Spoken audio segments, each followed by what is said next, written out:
The last man to work the pumps on Route 9 died in 1962.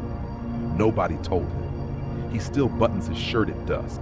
He still checks your oil, slow and careful, humming something the radio quit playing before your grandmother was born. Pull in after dark and he'll fill your tank for free. But watch his hands. Watch whose face is in the photo on his dash. And whatever you do, don't tip him. I'm Silas Mortis.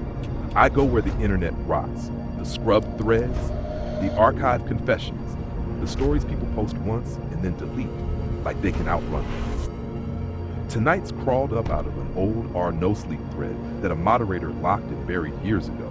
Someone saved it before it vanished and mailed it to me. I've read a lot of these. This one I couldn't shake. Now let's get into the story. I work the only station on Route 9, and Route 9 doesn't go anywhere anybody wants to be. 60 miles of nothing to the east, where the land goes white and salt eats the paint off your bumper. 60 more to the west, where the mountains give up and lie down flat in the dust. Between the two, there's me, a cinder block office, 2 pumps, and a Sinclair dinosaur up on a pole so sun-bleached the green has gone the color of old lettuce. I open at noon. I close when the light does. In between, I sit on an aluminum chair with a busted weave, and I wait. And the highway shimmers, and the phone doesn't ring because there's no line out this far. The percolator ticks. The transistor radio on the shelf plays whatever it wants, mostly Patsy Cline, that voice like a wound that won't close. My shirt says Dale over the pocket in red thread. My mother stitched it. She's been gone a while now, though I couldn't tell you exactly how long. Time out here doesn't fold up neat. It pools. A good day is 4 cars.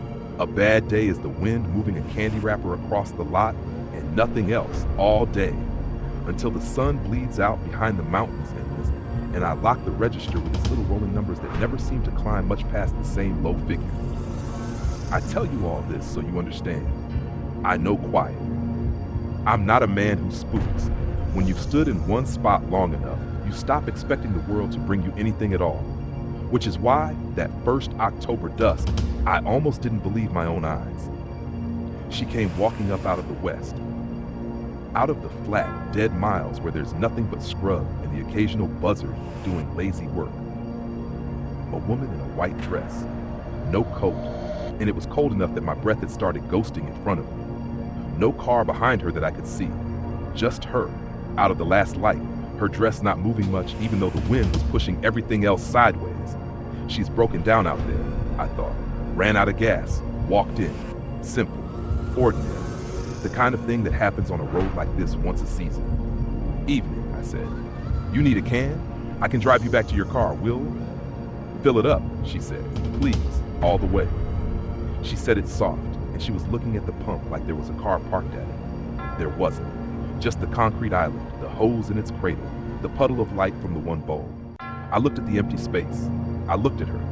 And here's the thing that still turns my stomach when I set it down in words. She wasn't crazy. Her eyes weren't wrong. She was looking at something real, something she could plainly see. And the only person at that station who couldn't see it was me. Ma'am, I started, gentle. There's no... You always did take your time, she said, and she smiled like she knew me, like she'd known me a long time. Then she turned and walked back into the dark west, the way she'd come, her white dress going gray, then a smudge, then nothing. I stood there with the cold biting through my shirt and I thought, sunstruck. Mine, hers, one of us. I thought about the long day and the empty road and how a man's head can start writing its own stories out here. I nearly went back inside and let the whole thing go, but her footprints were still pressed in the sandy dirt at the edge of the lot, so I followed them. I followed them west with my flashlight bouncing off the shoulder and out into the scrub, maybe 200 yards. And I kept thinking the tracks would just quit, that I'd find a spot where they smeared out and I could tell myself the wind had done it. They didn't quit.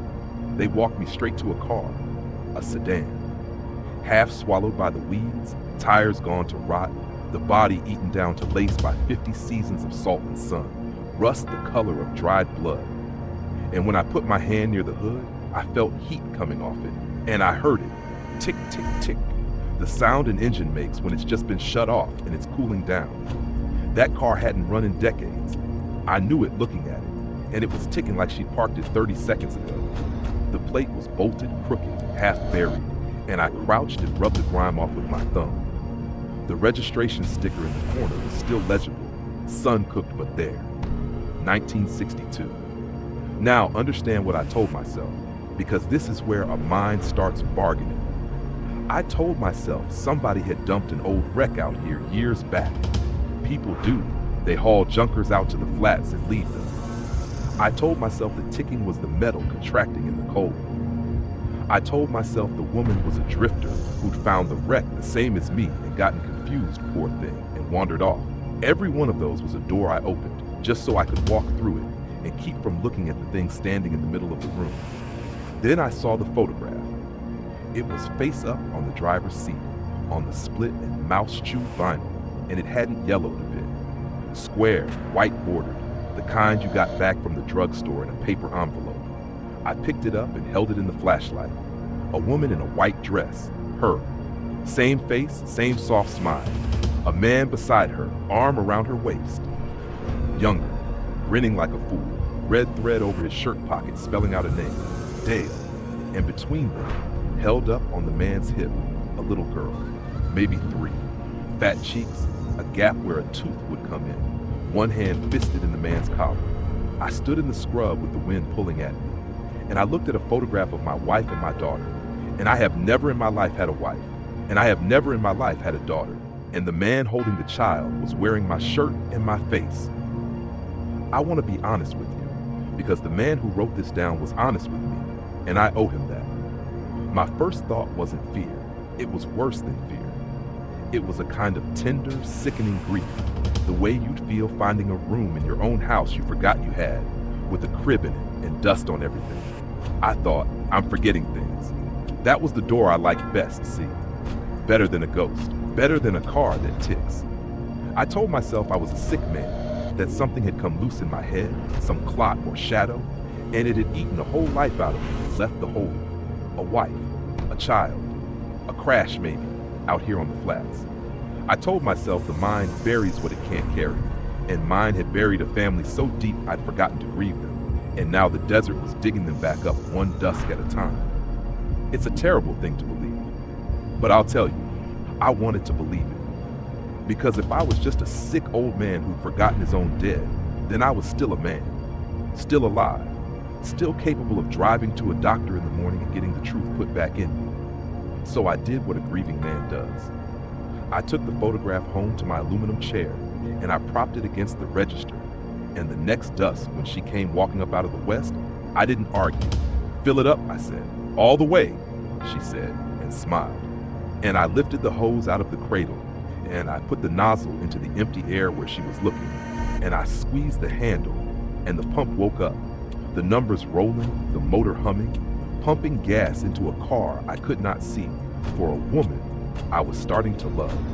And I stood there in the cold and let myself feel almost happy. I did it the next night and the next. I stopped counting after a while. That should have told me something. A man who's really living keeps count. A man who's really living notices the days going by. I didn't. The tourists are what broke it. An SUV pulled in one afternoon, big shiny thing, out-of-state plates, a family inside, kids in the back with screens glowing in their hands. I hadn't seen a car that new in I don't know how long. The man got out, stretched, walked right up toward the office. Afternoon, I said, standing, wiping my hands on the rag. Fill her up? He didn't answer. He walked past me, close enough I felt the air move. And he stood in front of the office door and cupped his hands to the glass and peered inside. And he said back over his shoulder to his wife, "Nah, been shut for years. Look at it." I turned around and looked where he was looking, at my office, and I saw it the way he saw it. The roof caved in on one corner. The window I sat behind every day gone, but for a few teeth of glass.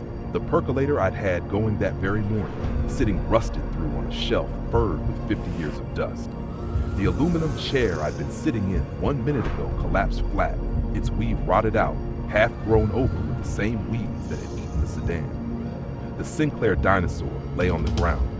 The pole had come down a long, long time ago. "Creepy," the wife said. "Come on, we'll make the next town before dark." They got back in. The man looked right through me one more time, right through, his eyes sliding off me like I was a heat shimmer, like I was nothing, like I was a thought the desert had once and forgotten. And they pulled out, and the SUV went east and shrank and was gone. I stood in the ruin of the only place I'd ever worked, and I finally shut all my nice bargaining doors, one after another, and I looked at the thing that had been standing in the middle of the room the whole time. I wasn't a sick man forgetting a family. I was the family. The crash was mine. Route 9, some October dusk in 1962. The sedan, the salt flats, the sun in my eyes, my wife beside me and my little girl asleep in the back. Whatever happened out there happened fast.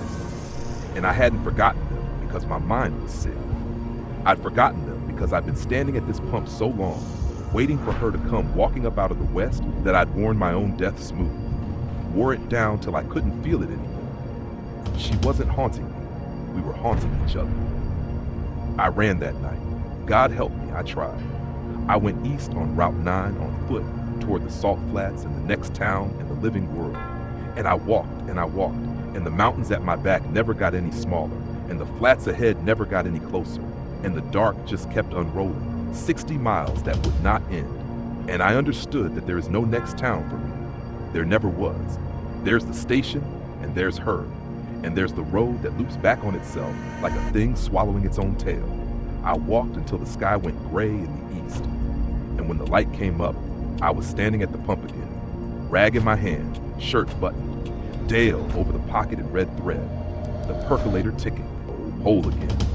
The photograph against the register, my family smiling out of a day I can't remember and can't stop reliving. And I know, now, every dawn, for the length of one clean minute before the day starts pooling, and I forget again. I know that at dusk she'll come walking up out of the west, and she'll ask me to fill a car I can't see, and I'll do it, because it's the only thing I have left of her, and I would rather stand at this pump forever than watch her go back into the dark alone. So that's what I do. The miles get emptier every year. The road forgets it was ever a road. One dusk, the last car will pass and never come back, and it'll just be the two of us out here, me and the woman in white, and a photograph of a child that stopped growing in 1962. I stopped counting the days I've been standing here. If you're reading this, you're already closer than you think. Route 9 runs longer than the map says. And when you see the dinosaur sign and a man steps out wiping his hands, let him fill your tank. Just don't tip him. Don't give him a reason to remember your face, because we get so few visitors out here, and we do get lonely. Outroad. If this one crawled under your skin the way it did mine, do me a small thing. Tap that like button. It costs you nothing. And it's the single biggest way you help this channel grow and push these stories in front of people who love the dark as much as we do. Subscribe. I'm here with a new one every single day, and share this with that one friend who thinks nothing can scare them anymore. Prove them wrong. Thank you for listening. Thank you for watching. There's another story already waiting for you on your screen right now. Go on. Let it pull you in. I'm Silas Mortis. Keep your tank full, keep your doors locked, and I'll see you back here tomorrow night.